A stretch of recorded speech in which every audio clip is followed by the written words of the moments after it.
Hello बच्चों, कक्षा 7वीं हिंदी की ऑनलाइन क्लास में आपका स्वागत है।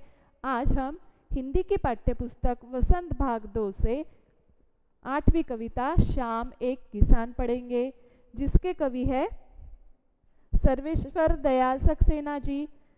सर्वेश्वर दयाल सक्सेना जी अपनी कविता शाम एक किसान में शाम के समय का बड़ा ही मनोहर वर्णन किया है। शाम का प्राकृतिक दृश्य बहुत ही सुंदर है। इस दौरान पहाड़ बैठे हुए किसी किसान के जैसा दिख रहा है। आकाश उसके माथे पर बंधे एक साफे यानी पगड़े की तरह दिख रहा है। तो बच्चों, आज हम शाम एक किसान इस कविता को पढ़ेंगे और उसके अर्थ को भी देखेंगे। तो चलो पढ़ते हैं इस कविता को।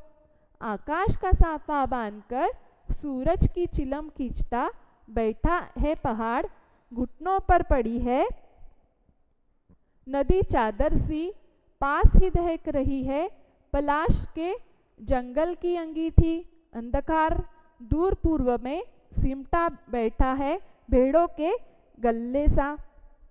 तो कवि इस पंक्ति में क्या कहना चाह रहे हैं कि कवि कहते हैं शाम के समय पहाड़ किसी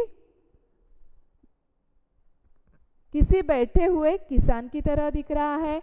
तो कवि यहाँ पे हमें क्या कहते हैं, देखो इस फोटो में आपको दिख रहा होगा ये जो किसान है, तो ये जो पहाड़ है कवि को वो शाम के समय में किस तरह दिखते हैं, तो एक किसान की तरह दिखते हैं।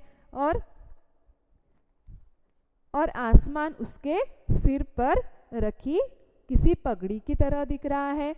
और आकाश किस तरह दिखता है, आसमान तो उस पर रखी एक पगड़ी की तरह दिख रहा है। और पहाड़ के नीचे बह रही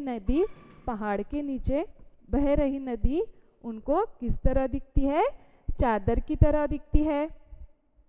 और पलाश के पेड़ों पर खिले फूल, देखो यहाँ पे हमें कुछ पेड़ नजर आ रहे हैं, ये है पलाश के पेड़।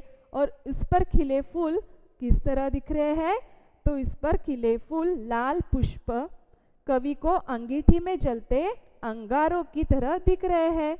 पूर्व में फैलता अंधेरा सिमटकर बैठी भेड़ों की तरह प्रतीत हो रहा है। देखो यहाँ पर हमको भेड़ें नजर आ रही है। तो कवि कहते हैं कि पूर्व में फैलता अंधेरा सिमटकर बैठी भेड़ों की तरह नजर आ रहा है। और पश्चिम दिशा में सूरज चिलम पर रखी आग की तरह लग रहा है। और सूरज कैसे लग रहा है, तो चिलम पर रखी आग की तरह सूरज दिख रहा है। चारों तरफ एक मनभावन शांति छाई हुई है। तो कवि कहते हैं कि चारों तरफ क्या है, मनभावन शांति फैली हुई है। तो इस तरह कवि को क्या लग रहा है, पहाड़ एक किसान की तरह दिख रहा है। आगे देखते हैं। अचानक बोला मोर, जैसे किसी ने आवाज दी, सुनते हो चिलम औंधी धुआं उठा, सूरज डूबा अंधेरा छा गया। फिर इस पंक्ति के माध्यम से कवि क्या कहना चाहते हैं कि क्या होता है कि चारों तरफ क्या है, शांति छाई हुई है। और इसी बीच अचानक मोर, देखो इस फोटो में हमको मोर दिखाई दे रहा है। और ये मोर क्या करता है, तो अचानक क्या करता है, मोर बोल पड़ता है। और वो क्या बोलता है, अजी सुनते हो, जिसके कारण क्या हो जाती है, तो शांति क्या हो जाती है, फैल जाती है, शांति बंद हो जाती है। फिर सारा दृश्य किसी घटना में बदल जाता है, जैसे सूरज की चिलम किसी ने उलट दी हो और आग बुझने लगी हो। जलती आग क्या हो गई है, बुझने लगी है और धुआं उठने लगा है। असल में अब सूरज डूब रहा है और चारों तरफ अंधेरा छाने लगा है। तो कवि इस माध्यम से हमको शाम के समय का वर्णन करते हैं। तो बच्चों, आज हमने शाम एक किसान इस कविता को पढ़ा है। तो इसके अगले भाग में इसके प्रश्न उत्तर को पढ़ेंगे। धन्यवाद।